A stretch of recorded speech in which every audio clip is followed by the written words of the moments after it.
الفاتحة على نية أن الله يفتح علينا فتوح العارفين ويفقهنا وإياكم في الدين ويرزقنا كمال الإخلاص واليقين. ثم الفاتحة إلى روح سيدنا وحبيبنا رسول الله محمد بن عبد الله وعلى آله وصحبه ومن والاه. ثم إلى أرواح الأولياء والشهداء والصالحين والعلماء العاملين من مشارق الأرض إلى مغاربها. ثم إلى روح مؤلف هذا الكتاب الشيخ محمد نواوي بن عمر البنتاني بأن الله يتغشاه بالرحمة والمغفرة وأن يعيد علينا من بركاته وأسراره وأنواره وعلومه ونفحاته في الدين والدنيا والآخرة. ثم إلى أرواح مشايخنا ومعلمينا الحبيب عبد الرحمن بن أحمد السقاف. ثم إلى أرواح كريم الشافعي هدامي. وثم إلى أرواح أولاد كريم حسن رزقي. وثم إلى أرواح يوسف بن نصير. وثم إلى كريم أبو شكر رملي. وثم إلى أرواح كريم صالح الأمري. وثم إلى أرواح الحبيب علي بن عبد الرحمن السقاف بأن الله يتغشاهم بالرحمة والمغفرة وأن يعيد علينا من بركاتهم وأسرارهم وأنوارهم وعلومهم ونفحاتهم في الدين والدنيا والآخرة. الفاتحة. أعوذ بالله من الشيطان الرجيم. بسم الله الرحمن الرحيم. الحمد لله رب العالمين الرحمن الرحيم مالك يوم الدين إياك نعبد وإياك نستعين اهدنا الصراط المستقيم صراط الذين أنعمت عليهم غير المغضوب عليهم ولا الضالين آمين. السلام عليكم ورحمة الله وبركاته. الحمد لله رب العالمين وبه نستعين على أمور الدنيا والدين والصلاة والسلام على أشرف المرسلين سيدنا ومولانا محمد وعلى آله وأصحابه أجمعين.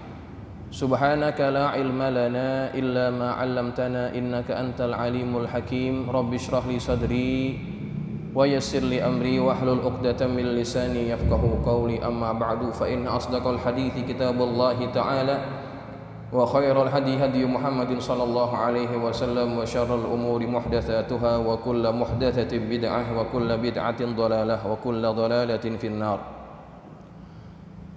Hadirin jamaah yang dirahmati Allah sekalian, alhamdulillah kita panjatkan syukur kehadirat Allah Subhanahu wa taala yang Allah masih berikan kita berbagai macam nikmat. Allah mudahkan langkah kita untuk hadir di majlis ini mengkaji ayat demi ayat daripada Al-Qur'anul Karim, daripada kitab tafsir Al-Munir, yang mudah-mudahan niat kita datang ke majlis ini mencari ilmu, Allah kurniakan kita ilmu yang bermanfaat. Datangnya kita ke majlis ini Allah gugurkan dosa-dosa kita, Allah angkat darajat kita, dan semoga keluar kita dari majlis ini dalam keadaan Allah mengampunkan segala dosa-dosa kita. Amin ya rabbal alamin. Jamaah sekalian, malam ini kita akan masuk pada ayat yang ke-121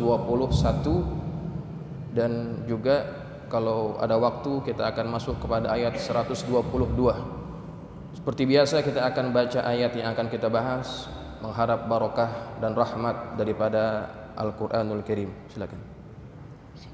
Jemaah yang memakai kita terjemahnya halaman 32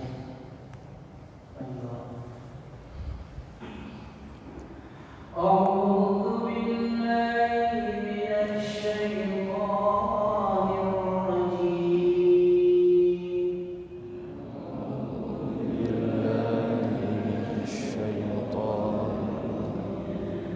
بسم الله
يا بني إسرائيل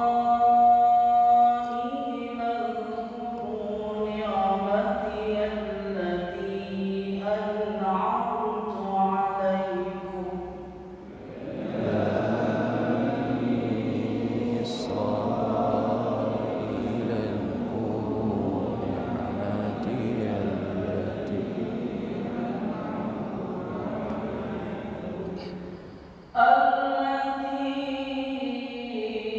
أنعمت عليكم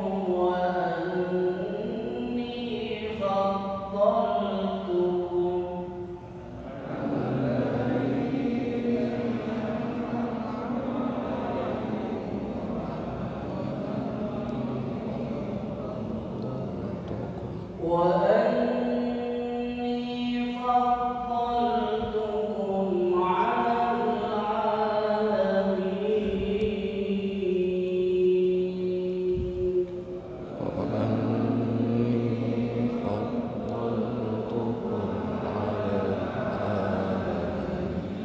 صدق الله العظيم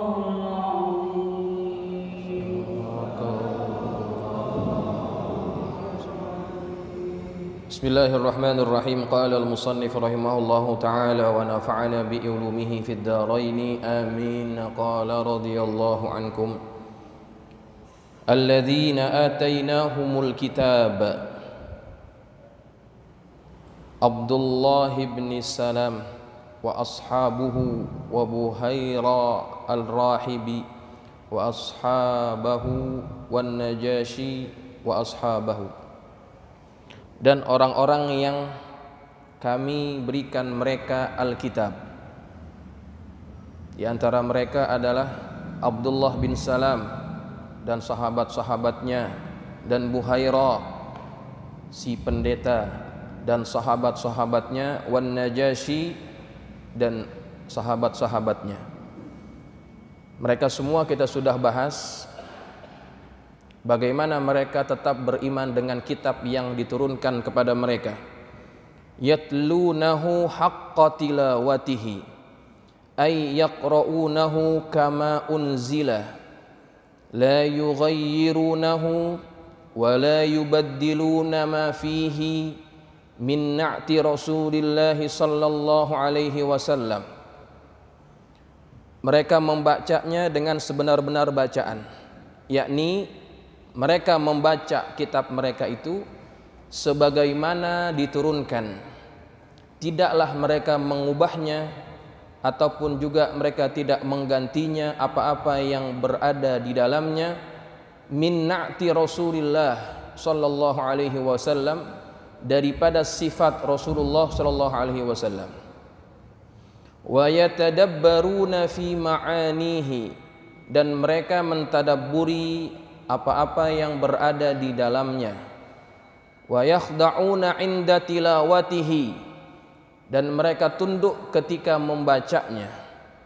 Wa yubayyinuna amrahu wa nahyahu liman sa'alahum, dan mereka menjelaskan perintah-perintahnya dan larangan-larangannya kepada orang yang bertanya kepada mereka. Ulaika yu'minuna bih, maka mereka itulah orang-orang yang beriman dengan kitab mereka. Jamaah sekalian, ayat ini menjadi ayat yang membesarkan hati Rasulullah sallallahu alaihi wasallam ketika Nabi berhadapan dengan golongan-golongan yang mereka mengubah-ubah isi daripada kitab mereka. Padahal dalam kitab mereka disebutkan tentang sifat Rasulullah, kemudian mereka tidak mengakuinya. Maka ketika hati Nabi itu agak kecewa, Allah mengingatkan kepada Nabi bahwa ada juga di antara kaum mereka itu yang tetap berpegang dengan kitab yang pernah diturunkan kepada mereka, tidak mengubahnya, mengakui tentang sifat Rasulullah seperti yang kita sudah membahasnya pada minggu yang lalu. Di antara mereka yang berpegang dengan kitab yang asli itu yaitu Abdullah bin Salam, Buhaira, kemudian Najasyi, mereka tetap beriman dengan kitab yang pernah diturunkan kepada mereka. Maka orang-orang ini yang membaca Al-Quran, membaca Alkitab, kitab yang diturunkan kepada mereka dengan bacaan yang sebenarnya, mereka itulah yang dianggap Allah sebagai orang-orang yang beriman. Yu'minuna bih, ay bi kitabihim, mereka beriman dengan kitab mereka. Wa bi mutasyabihihi, dan beriman dengan ayat-ayat mutasyabihatnya. Wa yatawaqqafuna fima ashkala alaihim minhu, dan mereka bertawakuf pada ayat-ayat yang memuskilkan kepada mereka daripada ayat mutasyabihat itu. Wa yufawwidunahu ilallahi ta'ala, dan mereka menyerahkan makna dari ayat mutasyabihat itu kepada Allah Ta'ala. Wa ya'maluna bimuhkamihi, dan mereka beramal dengan ayat-ayat muhkamnya. Jamaah sekalian, pada penjelasan tentang perkataan ini, pengarang kitab menyebutkan di antara perangai-perangai orang-orang Yahudi dan Nasrani yang dihadapi oleh Nabi adalah mereka ketika berhadapan dengan ayat-ayat mutasyabihat. Apa itu ayat mutasyabihat?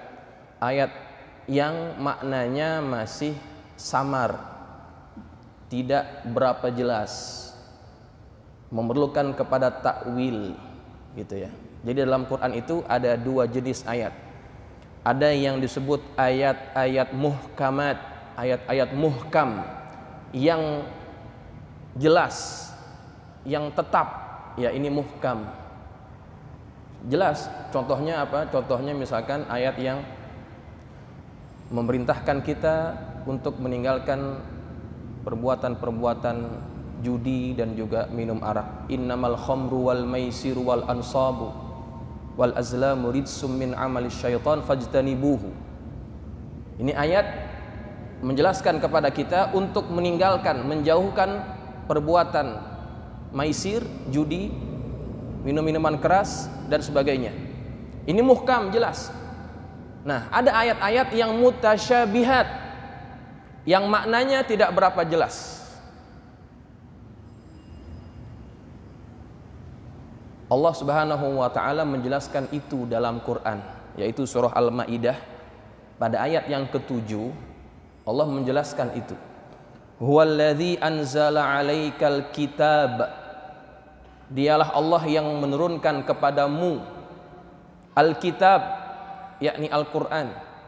Minhu ayatun muhkamatun. Di antara ayat-ayat yang diturunkan Allah itu dalam Al-Quran ada ayat-ayat muhkamat. Hunna ummul kitab. Ayat-ayat muhkamat itulah pokok-pokok daripada ajaran Al-Quran. Kemudian kata Allah, wa ukharu mutasyabihat, dan selain ayat-ayat muhkamat ada juga ayat-ayat mutasyabihat, ayat-ayat yang samar maknanya. Sebagai contoh, ayat yang berbunyi bal yadahu mabsutatan, kedua tangannya terhulur, tangan Allah terhulur. Nah, ayat ini ayat mutasyabihat, ayatnya samar, tangan Allah terhulur. Apakah Allah mempunyai tangan? Ataupun ayat yang lain, yadullahi fawqa aidihim, tangan Allah di atas tangan-tangan mereka. Nah, ini tangan apa ini? Kalau kita maknai bahwa Allah mempunyai tangan seperti tangan kita, berarti kita sudah menjisimkan Allah, Padahal Allah itu zat yang tidak berjisim. Apa dalilnya? Bahwa tidak boleh kita menyamakan Allah dengan kita. Laisa kamitslihi syai'un. Allah tidak sama dengan kita. Maka ayat yang seperti ini yang maknanya samar, tangan Allah itu tangan apa? Maka ayat ini tergolong ayat mutasyabihat. Nah, terhadap ayat-ayat ini, sifat yang harus dimiliki oleh orang yang beriman adalah apa? Kita mesti bertawakuf, mendiamkan diri terhadap ayat itu. Kemudian wa yufawwidunah, kita serahkan maknanya kepada Allah.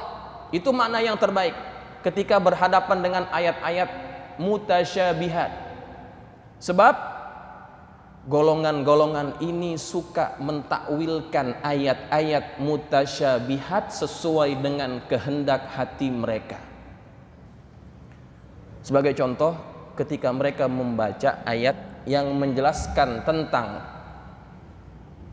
kelebihan yang Allah berikan kepada Nabi Allah Isa alaihissalam, bahwa Nabi Isa itu bisa menghidupkan orang yang mati, bisa menghidupkan burung, bisa menyembuhkan berbagai macam penyakit, ya, menyembuhkan orang yang buta. Nah, ketika membaca ayat tersebut, mereka mentakwilkan ayat itu bahwa sifat yang dimiliki oleh Isa itu sama dengan sifat yang dimiliki oleh Tuhan. Tuhan bisa menghidupkan, Tuhan bisa menyembuhkan. Lalu apa bedanya Allah dengan Isa? Hampir sama. Maka akhirnya mereka mentakwilkan ayat itu sehingga mereka mengiktikadkan bahwa Isa itu adalah anak Tuhan karena memiliki sifat yang sama dengan Tuhan. Nah, ini ayat mutasyabihat yang mereka suka mentakwilkan sesuai dengan keinginan mereka. Pada ayat Al-Maidah ayat yang ke-7 tadi itu ada lanjutannya. Fa ammal ladzina fi qulubihim zayghun, adapun orang-orang yang di dalam hatinya itu cenderung kepada kesesatan, fayattabi'una ma tasyabaha minhu, maka mereka mengikuti ayat yang mutasyabihat itu.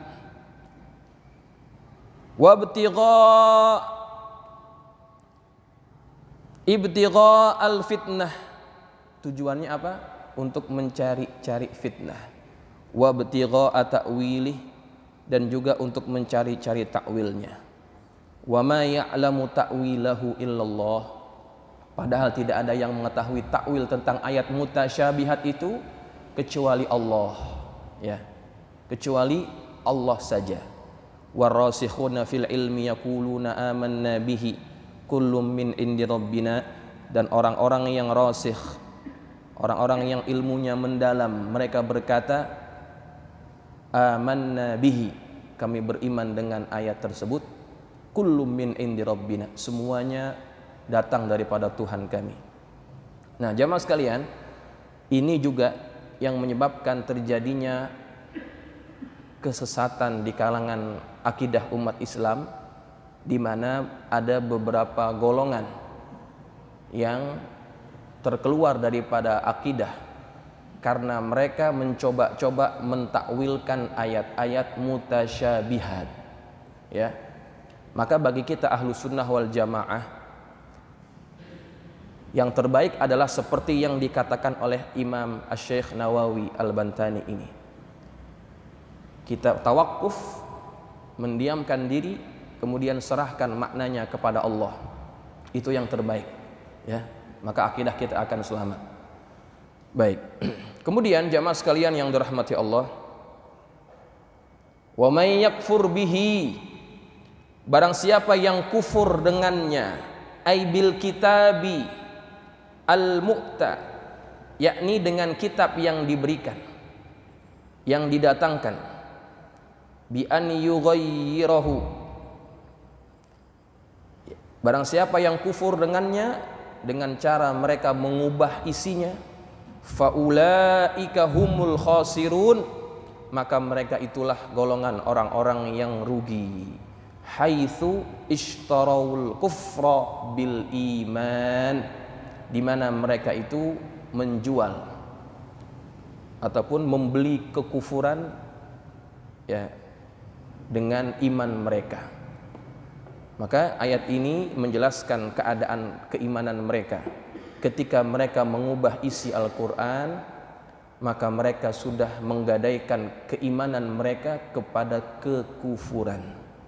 Ya, inilah ayat tentang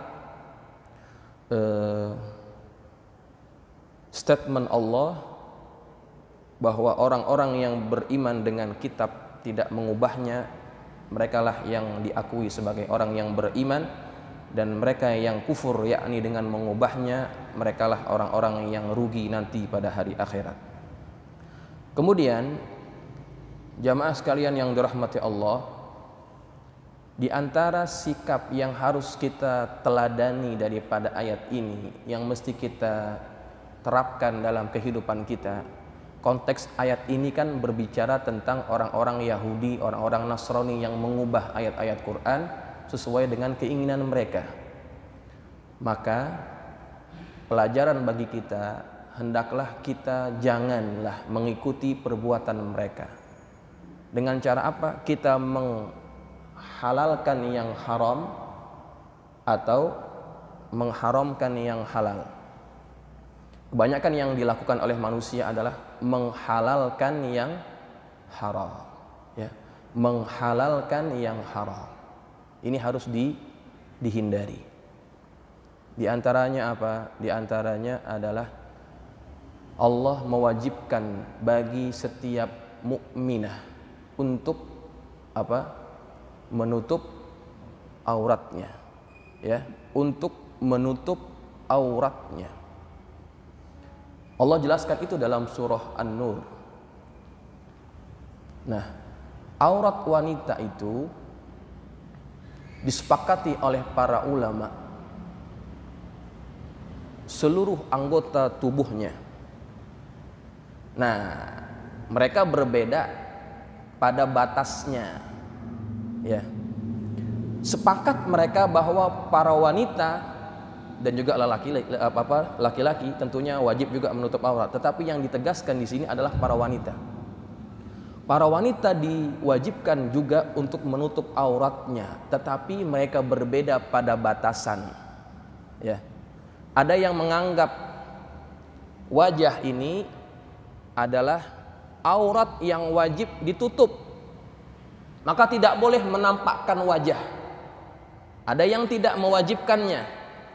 Tapi kalau rambut, semua sepakat bahwa rambut itu bagian daripada aurat. Ya. Yang berbeda cuma batasan itu, apakah wajah aurat ataupun tidak. Kalau kita belajar mazhab Syafi'i, pada kaul yang mu'tamad, wajah itu aurat atau tidak bagi wanita? Hah? Wajah aurat atau tidak? Bukan ya? Sebetulnya pada kaul yang mu'tamad, wajah wanita itu aurat, tidak boleh kelihatan.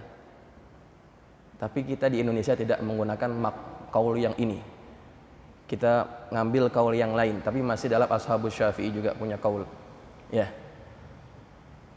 Maka kalau kita lihat wanita-wanita di mana, di Tarim, di Hadramaut, tidak akan pernah kita dapat lihat wajahnya, semuanya ketutup, hatta matanya nggak kelihatan, gitu, ya. Nah, tetapi kita tidak mengambil pendapat ini, yang diamalkan di kita bukan pendapat yang ini.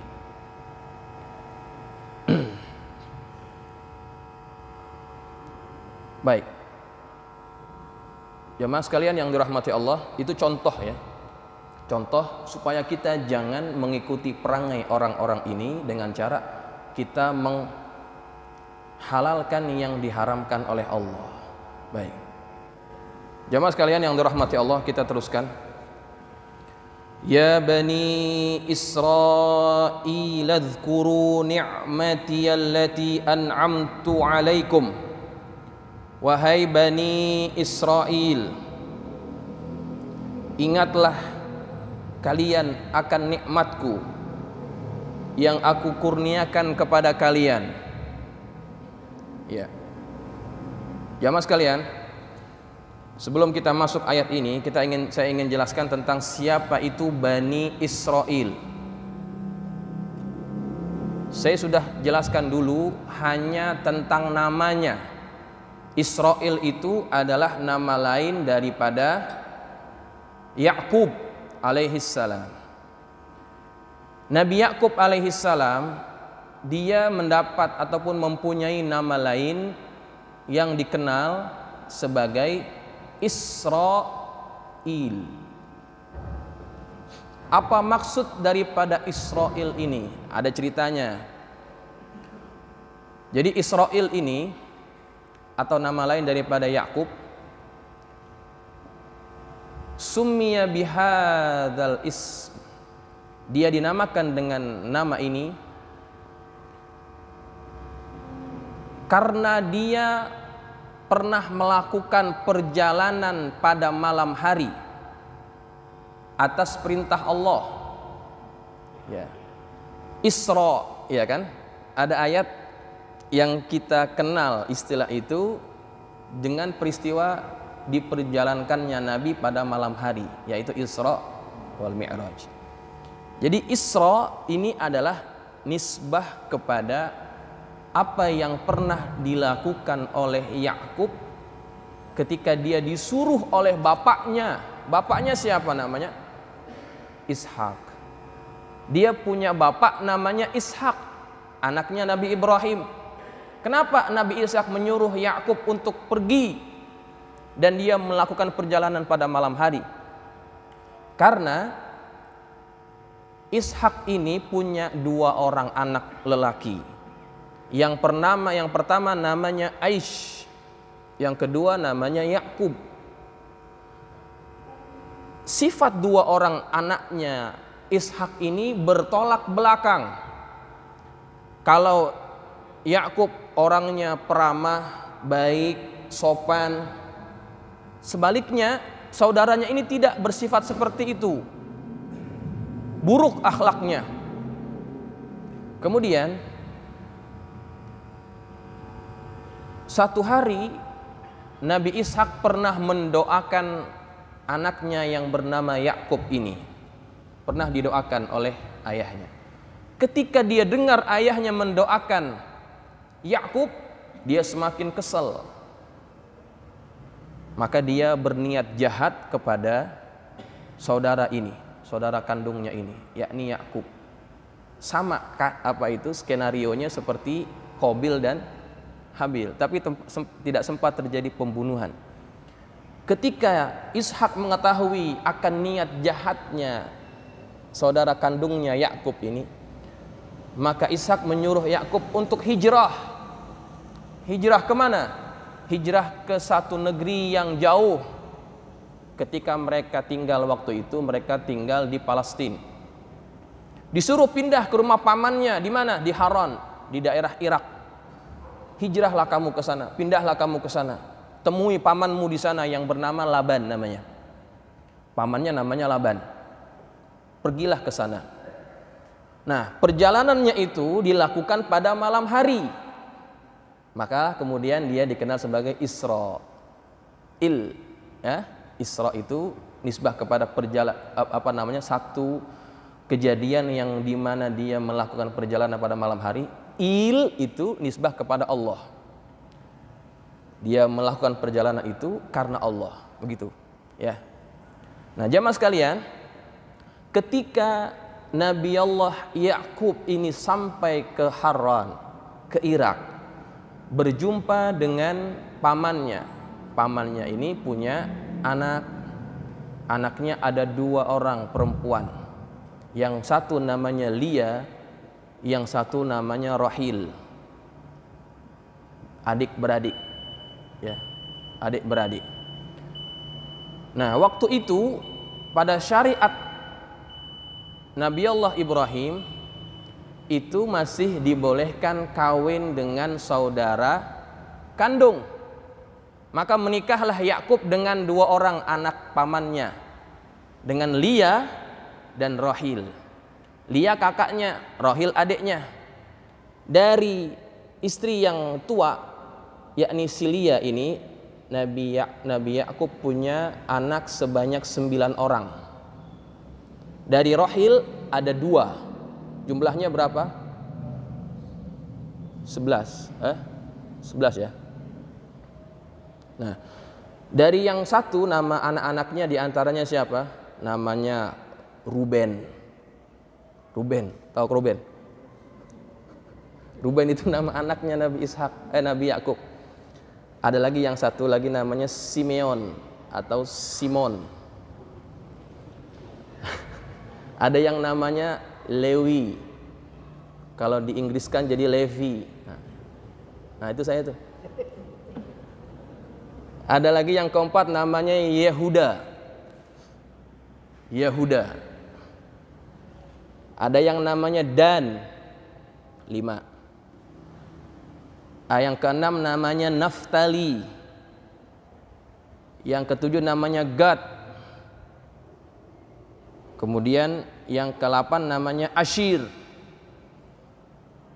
Yang ke-9 namanya Isakhar. Ya. Yang ke-10 namanya Zabalon. Anaknya 12, sorry. Dari yang Lia anaknya 10, Zabalon yang terakhir. Nah, dari yang muda adiknya yakni si Rahil 2 orang. Yusuf dan yang paling bontot Bunyamin. Ya, kalau di Betawiin jadi Benyamin namanya. Ya. Ini 12 anaknya siapa? Anaknya Nabi Allah Yakub. Maka nanti dari 12 orang anaknya Nabi Yakub ini atau nama lainnya Israel, anak keturunan mereka 12 orang ini disebut Bani Israel. Ya, anak keturunan daripada Israel, yakni Nabi Allah Yakub alaihi salam. 12 orang anaknya Nabi Yakub ini nanti akan terpecah menjadi 12 suku bangsa. Ya, 12 suku bangsa. Baik, ini tentang cerita kenapa dinamakan Israel. Nabi Yakub dinamakan sebagai Israel. Nah, jamaah sekalian, pada ayat ini Allah Subhanahu wa taala mengingatkan kepada Bani Israel untuk mengingat-ingat nikmat yang Allah pernah berikan kepada mereka. Ya. Tapi lantaran kita sudah masuk waktu Isya, kita stop sampai di sini. Kita sambung lagi minggu depan. Masih sempat ya? Sekali lagi. Kita tutup 27. Ya, 27 Maret Sabtu. Jadi insya Allah kita dapat ngaji sekali lagi. Insya Allah kita akan bahas tentang ayat yang ke-122 ini. Ya, nikmat apa yang Allah menyuruh mereka untuk selalu ingat. Ya, insya Allah kita akan bahas pada minggu yang akan datang. Semoga Allah berikan kita kesehatan, keafiatan, dapat datang lagi, kita mengaji lagi pada minggu yang akan datang. Dan semoga apa yang kita pelajari hari ini bermanfaat. Al-Fatihah. A'udzubillahi minasyaitonirrajim. Bismillahirrahmanirrahim. Alhamdulillahirabbil alamin arrahmanir rahim maliki yaumiddin. Iyyaka na'budu wa iyyaka nasta'in. Ihdinas siratal mustaqim. Shiratal ladzina an'amta 'alaihim ghairil maghdubi 'alaihim waladdallin. Bismillahirrahmanirrahim. Alhamdulillahirabbil alamin wassalatu wassalamu ala asyrafil mursalin sayyidina maulana Muhammadin wa ala alihi wa ashabihi ajma'in. Allahumma anfa'na bima 'allamtana wa 'allimna ma yanfa'una. Allahumma zidna wa la tankusna wa akrimna wa la tuhinna wa'tina wa la tahrimna wa athirna wa la tu'thir alaina wa ardina warda 'anna. Allahumma inna nas'aluka bihaqqi Fatimata wa abiha wa ba'liha wa baniha iftah alaina wa ala auladina wa talamidina futuhal 'arifin faqihna wa iyyakum fid din warzuqna kamalal ikhlasi wal yaqin. Allahumma arzuqna fahman nabiyyin wa hifzal mursalin wa ilhamal malaikatil muqarrabin bi rahmatika ya arhamar rahimin. Allahumma ij'alna minal ladzina yastami'una al-qawla fayattabi'una ahsanah. Sallallahu ala sayyidina Muhammad wa ala alihi wa sahbihi wa sallam. Walhamdulillahirabbil alamin. Assalamualaikum warahmatullahi wabarakatuh.